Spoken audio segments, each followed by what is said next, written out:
Back to my channel फैक्शन विन हिंदी। कैसे हैं आप सभी? आई होप आप सभी अच्छे होंगे और अपना ख्याल रख रहे होंगे। तो फ्रेंड्स, आज की वीडियो में हम बात करने वाले हैं एक ऐसे टॉपिक पर जो अक्सर लोगों के साथ में होता है। उनके पेट में सूजन आ जाती है या आंतों में सूजन आ जाती है।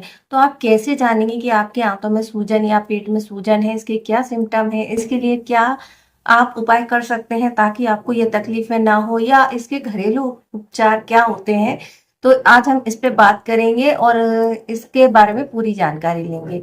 तो फ्रेंड्स, अगर किसी के पेट में या आंतों में सूजन होगी तो इसका सीधा सीधा प्रभाव उसके डाइजेशन पे पड़ता है, यानी आप जो कुछ भी खाएंगे उसे पचाना मुश्किल होगा। और जब भी आप डाइट में कुछ भी लेंगे या खाएंगे उसके उसके साथ में आपकी तकलीफें जो है बढ़ जाएंगी। तो पेट में सूजन आना या आंतों में सूजन आने के बहुत सारे कारण हो सकते हैं। कई सारी बीमारियों के कारण भी हो सकते हैं, या फिर कई सारे ऐसे फूड पदार्थ होते हैं जिनसे आपको एलर्जी, उसके कारण भी हो सकते हैं। या फिर आपको कोई बीमारी का संकेत मिल रहा हो, या दूसरी बीमारी के कारण से भी आपके आंतों में या पेट में सूजन आ सकती है। तो ये अंदरूनी तौर पे होती है तो कई बार ये समझ में भी नहीं आती, लेकिन जिन लोगों को भी पेट में या आंत में सूजन होती है उनको खाना पचाने में दिक्कतें आती हैं। उनको कुछ सिम्टम है जो आने लगते हैं, जिससे आप आसानी से पहचान सकते हैं कि ये आपके पेट में गड़बड़ किस वजह से है, या आपके पेट में जो सूजन है या आंत में सूजन है। इन सिम्टम से आप पहचान सकते हैं। तो चलिए, सबसे पहले हम ये जान लेते हैं कि हमारे डाइजेशन सिस्टम में आंतों का क्या काम है और आंतें जो है कितने प्रकार की होती हैं। अगर हम डाइजेस्टिव सिस्टम को देखेंगे तो उसमें आपको दो आंतें दिखाई देती हैं। एक आंत जिसको हम छोटी आंत कहते हैं, एक होती है बड़ी आंत। तो इन दोनों का काम जो है, खाने का पूरा प्रोसेस में ये दोनों का यूज होता है, और ये दोनों अलग अलग फंक्शन करती हैं। जैसे कि हाँ, आप सभी जानते हैं कि छोटी आंत का मेन काम होता है कि हमने जो भी कुछ भी खाया है उसको पचाने का, और उसमें जो भी पोषक तत्व है उनका न्यूट्रिशन लेने का काम होता है। छोटी आंत का और बड़ी आंत का काम होता है कि जो भी हमारा मल होता है उसको वो स्टोर करने का काम ये करती है, और इन दोनों का सही से काम करना जरूरी होता है। बड़ी आंत होती है वो मल को बनाने का काम भी करती है, इसके साथ में इलेक्ट्रोलाइट्स को पहुंचाने का काम करती है, जो कि पानी और इलेक्ट्रोलाइट्स होते हैं उनको आपके शरीर में न्यूट्रिशन के तौर पर पहुंचाने का काम करती है, ताकि आपका जो सिस्टम है वो सही से काम करे। अब ये दोनों की आंतें जो है बहुत ही महत्वपूर्ण होती हैं। इन दोनों में से कहीं भी किसी भी प्रोसेस में दिक्कत आ सकती है, और इसके कारण से जो है जहां भी दिक्कत आएगी उस आंत में सूजन आना शुरू हो सकती है। तो ये दोनों आंतों का सही से काम करना जरूरी है। अगर इन दोनों में से एक भी आंत सही से काम नहीं करती है तो आपको पेट में सूजन या आंत में सूजन आ जाएगी और आपका खाना पचना मुश्किल हो जाएगा।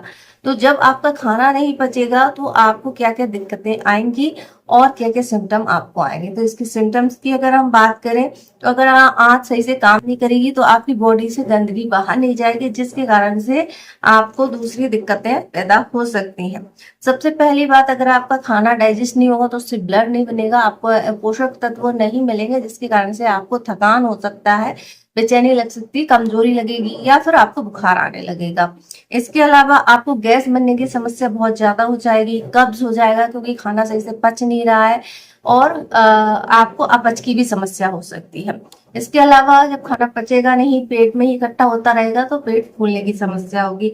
इसके साथ में आपको पेट दर्द और ऐंठन होगी, घबराहट होगी, उल्टी आने जैसा बार बार आपको मन करेगा, या फिर आपको बार बार पोटी लगेगी, या पतले दस्त बहुत ज्यादा लगने लगेंगे। इसकी वजह से आपका वजन कम होगा।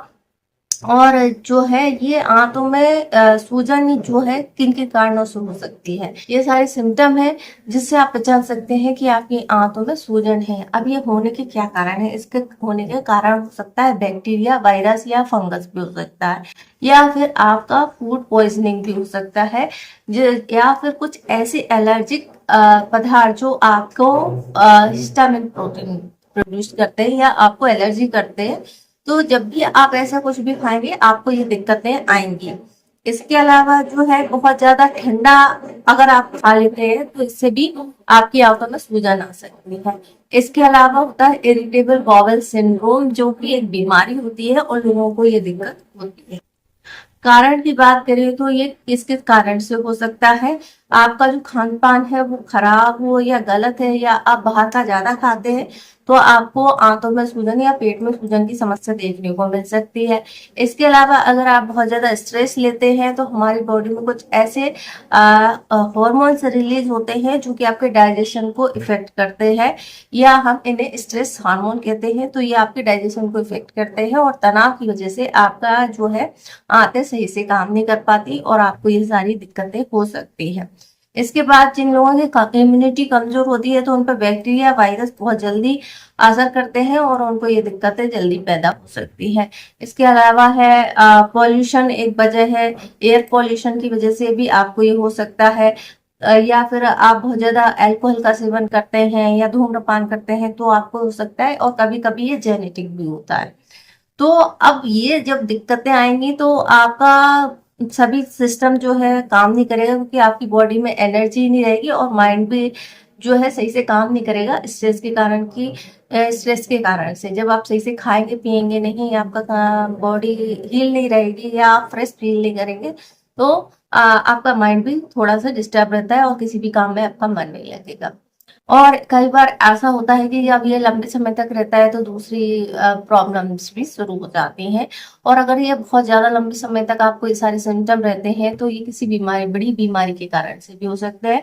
और ऐसे में आपको तुरंत डॉक्टर से मिलना चाहिए और अपना चेकअप कराना चाहिए। अगर आपके आंतों में सूजन है या पेट में सूजन है तो इनको मजबूत बनाने के लिए आप क्या कर सकते हैं ताकि आपको ये समस्या बार बार ना हो। इसके लिए सबसे जरूरी होता है कि अपनी डाइट पर ध्यान देना है।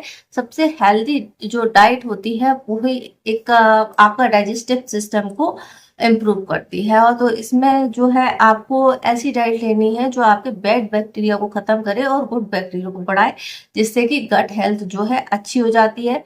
जैसे कि प्रोबायोटिक्स आप लेते हैं तो ये हमारे गुड बैक्टीरिया को बढ़ाते हैं जो कि हमारी आंतों में होते हैं और ये खाना पचाने का काम करते हैं। इसके अलावा पानी जो लोग कम पीते हैं उनको ये हमेशा बार बार ये दिक्कतें आती है, गैस, ब्लोटिंग, कब्ज, पेट फूलना। तो पानी जो है 7 से 8 लीटर आपको 7 से 8 गिलास जो पानी है आपको रोजाना पीना है। गर्मी के सीजन में आपको 10 से 12 करना है। इसके अलावा जो खाना खाने का सिस्टम है उसको आपको चेंज करना पड़ेगा। इंडिया में मोस्टली लोग 3 टाइम लेते हैं, एक सुबह नाश्ता लेंगे और दोपहर और फिर सीधा रात को लेते हैं। तो इसको छोटे छोटे मील्स में खाना है, अच्छे से चबा चबा कर खाना है। जब आप जल्दी जल्दी और जल्दबाजी में खाना खाते हैं तो वो सही से डाइजेस्ट नहीं होता और हमारी आंतों को ज्यादा काम करना पड़ता है उनके छोटे छोटे पार्टिकल्स बनाने के लिए। इसके अलावा रात का खाने का जो समय है उसको आपको चेंज करना पड़ेगा। यानी कि अगर आप जो जो भी आपका सोने का टाइम है उसके पहले 3 घंटे पहले आपको खाना खा लेना है। ये जो 3 घंटे का टाइम होता है आपके खाने को डाइजेस्ट करने के लिए चाहिए होता है, ताकि आपका खाना जो है अच्छे से डाइजेस्ट हो और आप एक अच्छी नींद ले पाए और आपकी आंतें अच्छे से काम कर पाए। इसके अलावा प्रोटीन की मात्रा आप अपनी डाइट में बढ़ा सकते हैं। फाइबर रिच फूड आपको लेना चाहिए तो वो आपकी आंतों की सफाई का काम करते हैं। और ये जो फाइबर होता है, सोल्यूबल फाइबर होते हैं, कुछ अनसोल्यूबल फाइबर होते हैं, ये आपके जो है आंतों की सूजन को कम करने का काम करते हैं। अब हम कुछ होम रेमेडीज के बारे में बात करेंगे जो कि आपकी आंतों के लिए अच्छा है। अगर आपको ये दिक्कतें होती है तो ये चीजें जो है आपके लिए काम करेंगे। छाछ या दही, जिन्हें हम प्रोबायोटिक्स कहते हैं, लेना शुरू कर दीजिए। ये आपके पेट में बनने वाले एसिड को कम करता है और ये आपकी आंतों के लिए अच्छे होते हैं क्योंकि इनमें गुड बैक्टीरिया को बढ़ाने की क्षमता होती है जो कि आपकी आंतों की सेहत के लिए काफी अच्छे से काम करते हैं।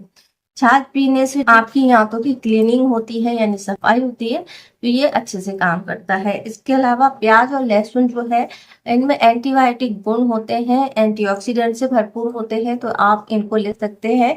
सुबह उठकर 2 कच्ची लहसुन की कलियां आप चबा सकते हैं या आप प्याज को सलाद के रूप में ले सकते हैं।